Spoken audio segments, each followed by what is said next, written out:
itu CEO kopi. Yuk main CEO-nya udah, yang punya rumah udah tahu tuh, udah posting lagi malah. Terus yang punya rumah posting, CEO-nya langsung nge-delete postingannya. Yang pakai mobilnya yang punya rumah, pakai kulkas yang punya rumah, buka kulkas ketakutan, takut yang punya rumah nongol ya. Aduh, CEO mau gaya-gayaan, mau terima endorse. Oh iya, endorse kan dibayar ya dari kopi ya. Bayar dong sama yang punya rumah.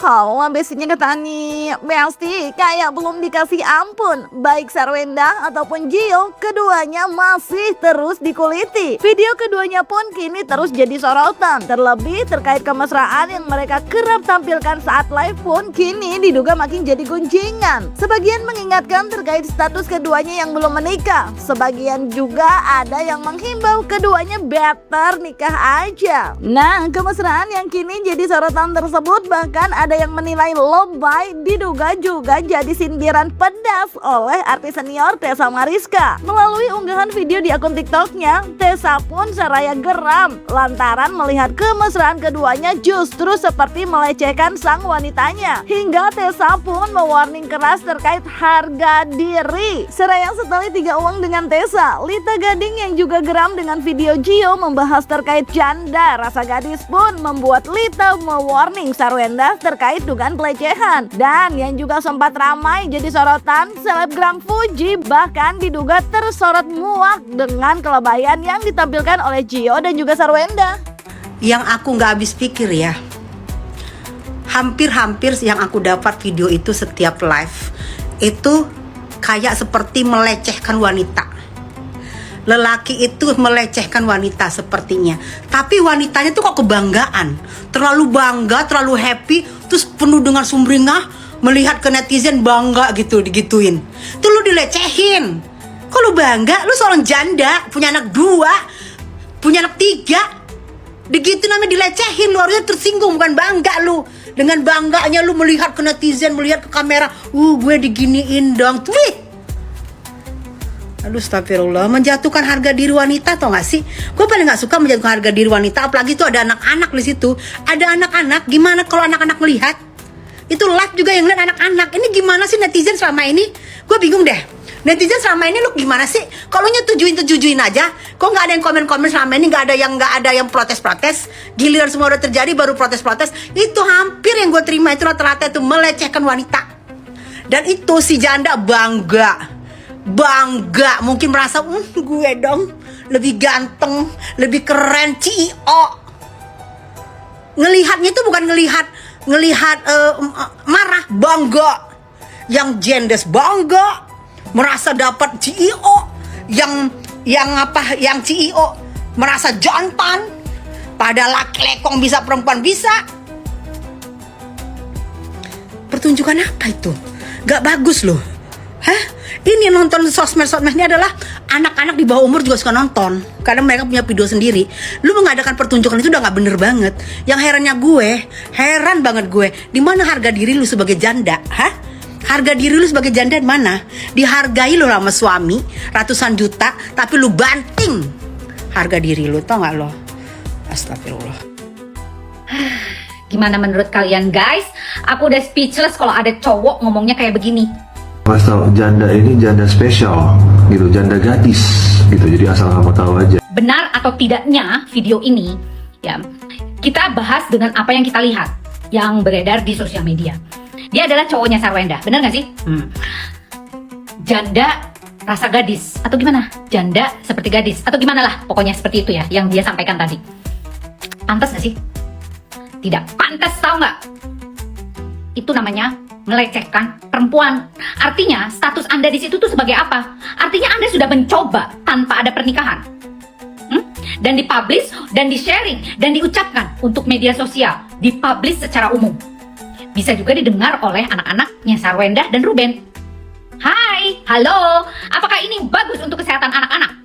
Untuk kesehatan mental anak-anaknya Ruben? Please, kalau hanya statusnya sebagai pacar atau teman dekat, gak selayaknya seperti itu. Gak sepantasnya kamu bicara seperti itu. Itu hal-hal yang sangat privacy. Ngerti nggak privacy? CEO, masa sekelas CEO nggak tahu soal ini? Biasanya orang CEO itu intelektualnya keren.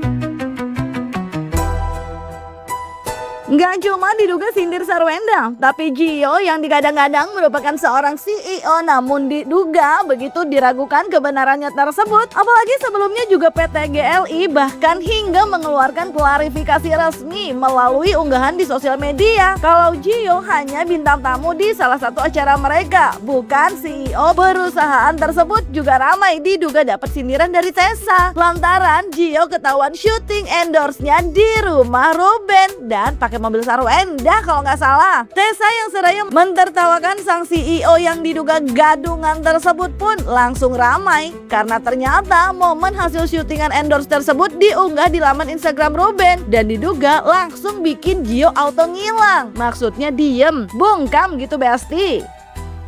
Setelah hampir seharian beraktivitas, rasanya capek dan butuh refreshment banget. Mau ngopi di luar, tapi jalanan macet, malah bikin makin pusing. Emang paling bener recharge di rumah aja sih, charge di rumah aja sih.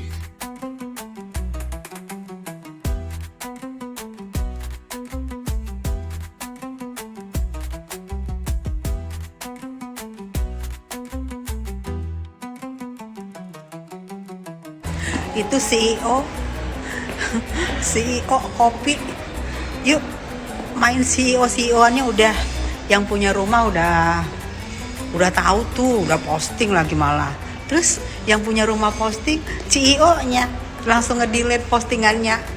Yang pakai mobilnya yang punya rumah, pakai kulkas yang punya rumah, buka kulkas ketakutan, takut yang punya rumah nongol ya. Aduh CEO mau gaya-gayaan, mau terima endorse. Oh iya, endorse kan dibayar ya dari kopi ya. Bayar dong sama yang punya rumah. Kopi, bayar. Ya, jangan gratisan aja.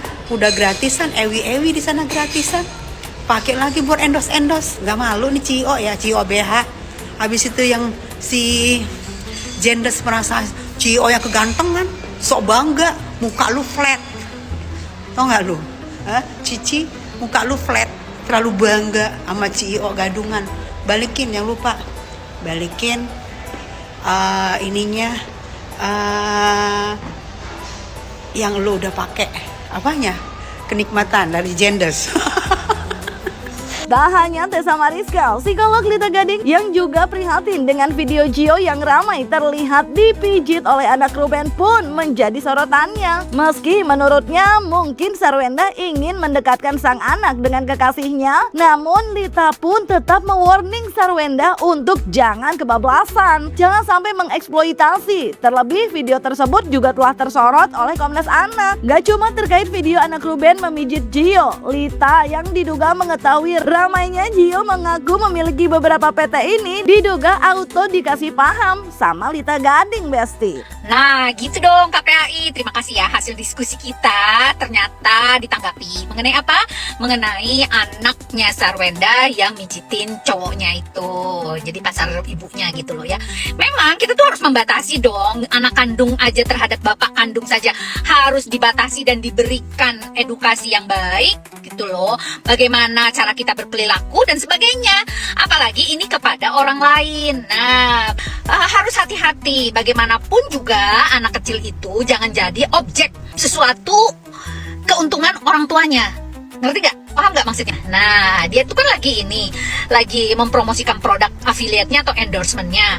Nah, dia dijadikan objek untuk jualan dia dengan cara pijit-pijit. Kita tahu ya, gini loh, mungkin maksudnya Sarwenda itu, jadi kita harus tenang ya guys, nggak boleh kalian menghujat. Mungkin maksudnya Sarwenda itu mendekatkan anaknya dengan calon suaminya itu agar ada chemistry gitu loh. ada kedekatan secara emosional. Namun caranya nggak gitu, apalagi bersentuhan fisik secara langsung dan dipublish itu yang nggak boleh ya. Dan atau kamu sebagai ibunya, apalagi ibu kandungnya, wajib memberitahu dan membatasi mana yang boleh dan mana yang tidak gitu loh. Jadi kita tidak menyangka atau tidak menuduh lah bahwa pasangan kamu itu akan berbuat yang tidak-tidak. Namun ini menjaga supaya hal yang tidak diinginkan tidak terjadi. Setuju nggak guys? Nah gitu ya. Saya yakin sih nggak mungkin yang namanya orang tua apalagi ibu menjatuhkan anaknya gitu ya. Saya tahu dan itu saya yakin. Namun jangan kebablasan. Kita memang butuh uang. Apapun itu kita butuh support secara finansial dengan cara jualan. Tapi tidak mengeksploitasi anak dalam arti anak sebagai objek untuk mencari uang. Jangan sampai seperti itu ya. Hati-hati ya sayang. CEO bikin PT itu murah guys, murah ya. Mungkin ya sekitar 10 jutaan lah. Tergantung PT-nya mau yang mana, rendah, medium atau high. Nah gitu. Zaman sekarang 10 juta gampang lah buat orang yang mau tipeng-tipeng, ya kan? Nah, masalahnya setelah jadi PT itu ada kerjaan mampir ke situ atau proyek-proyek atau hal-hal yang menghasilkan masuk ke PT tersebut. Nah, itu yang dipertanyakan. Kalau mencantumkan nama kita untuk beberapa perusahaan PT yang kita bangun, itu mah gampang. Gampang. Menghasilkan atau tidak, kan itu masalahnya. Ya nggak sih? Biasalah kalau orang mau menjerat, modalin dulu dikit. Nanti kan dapatnya berlipat-lipat guys. Gitu caranya. Coba tebak sendiri. Gimana menurut kalian guys? Setuju atau tidak? Aduh. Di sisi lain, seperti diketahui, Ruben yang khawatir dengan lingkungan tumbuh kembang anak-anaknya membuat Ruben mulai memikirkan terkait memperjuangkan hak asuh anak-anaknya yang kini di bawah pengasuhan Sarwenda. Terlebih, praktisi hukum Hotman Paris yang diminta tanggapan terkait hak asuh anak disebut kalau bisa melakukan gugatan. Lalu dengan apa yang kini makin ramai terkait anak Ruben di lingkungan yang makin membuat Ruben khawatir, apakah Ruben akan juga mengambil langkah untuk ke KPAI? Ruben ya juga mungkin ya terkait dengan kedekatan yang terlalu tidak ada batasan yang tentunya itu tidak baik bagi pertumbuhan anak yang masih di bawah umur ya, dalam hubungan dengan teman prianya dan juga hal-hal lain yang mungkin sekarang semakin banyak itu, artinya itu masyarakat yang membantu untuk memberikan fakta-fakta dan bukti-bukti bahwa anak-anak ini tidak berada dalam lingkungan yang aman. Dan Ruben sudah mengatakan ke kita itu segera dijalankan, artinya kita sedang menyiapkan proses itu. Mengenai masalah laporan ke KPAI, artinya ini juga menjadi salah satu opsi ketika kita melihat bahwa ada pelanggaran hak anak untuk mendapatkan cinta kasih ayahnya yang tidak terlaksana dalam situasi yang pada hari ini. Jadi itu dua hal itu yang memang sudah dalam pembicaraan saya dengan Ruben. Oke, Bang, setelah kisruh ini kapan Bang dilaksanakannya? Ini kan sedang kita proses ya, artinya secepatnya. Nah, secepatnya ini begitu semuanya sudah rampung dan kita harapkan mungkin ya sebelum Ruben umroh atau mungkin ya setelah Ruben pulang umroh. Karena kan kita kan juga tidak mau mempersiapkan segala sesuatunya dengan asal-asalan. Iya, seperti yang saya katakan ya, kalau kita bicara mengenai masalah lazimnya, normalnya, mana ada anak yang di bawah umur yang dulunya begitu dekat ya. Kita melihat banyak postingan, ya banyak video bagaimana kedekatan sang anak dengan Ruben gitu loh. Dan bagaimana Ruben itu kalau bicara dengan anak totalitas. Ya, beberapa kali Ruben harus berhadapan dengan hukum, harus lapor ke polisi akibat perbuatan-perbuatan orang yang menyerang nama baik dan kehormatan anaknya di media sosial ya. Jadi kalau misalnya kemudian dalam beberapa waktu kemudian sikap anak ini berubah terhadap Ruben sebagai ayah kandungnya yang membiayai semua kebutuhan mereka sampai Ruben menundanya, kan ini sesuatu yang tidak lazim. Kecuali ada masukan-masukan, ada hasutan-hasutan yang membuat anak-anak ini akhirnya menjadi tidak dekat lagi dan tidak memiliki rasa rindu lagi dengan ayahnya.